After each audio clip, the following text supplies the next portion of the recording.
കുമ്പളയിൽ വൻ ലഹരിവേട്ട. കാറിൽ കടത്തുകയായിരുന്ന 3.355 ഗ്രാം MDMA-യുമായി 3 പേർ അറസ്റ്റിൽ. Bhima jewellery, press club junction, Kasaragod. വാഹന പരിശോധന നടത്തുന്നതിനിടയിൽ കാറിൽ കടത്തുകയായിരുന്ന മാരക ലഹരിമരുന്നായ MDMA-യുമായി 3 പേരെ കുമ്പള പോലീസ് അറസ്റ്റ് ചെയ്തു. മംഗൽപാടി അടുക്ക റോയൽ സ്ട്രീറ്റിലാണ് സംഭവം നടന്നത്.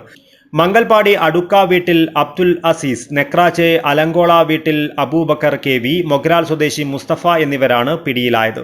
കുമ്പള സബ് ഇൻസ്പെക്ടർ അനൂപ് എസും സംഘവും രാത്രി പെട്രോളിംഗും വാഹന പരിശോധനയും നടത്തി വരുന്നതിനിടയിലാണ് നിരോധിത ലഹരിമരുന്ന് വേട്ട നടത്തിയത്.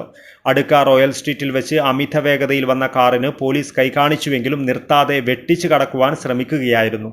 തുടർന്ന് വാഹനത്തിലുണ്ടായിരുന്ന 3 പേരും ഓടി രക്ഷപ്പെടുവാൻ ശ്രമിച്ചുവെങ്കിലും പോലീസ് ഉദ്യോഗസ്ഥർ ഇവരെ സാഹസികമായി കീഴ്പ്പെടുത്തുകയായിരുന്നു.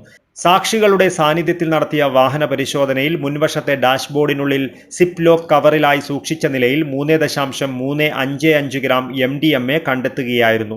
പിടിയിലായ പ്രതികളിൽ നിന്നും മയക്കുമരുന്നിനു പുറമെ മൊബൈൽ ഫോണുകളും പണവും ഇവർ സഞ്ചരിച്ച കാറും പോലീസ് കസ്റ്റഡിയിലെടുത്തു. News bureau, Kumbla.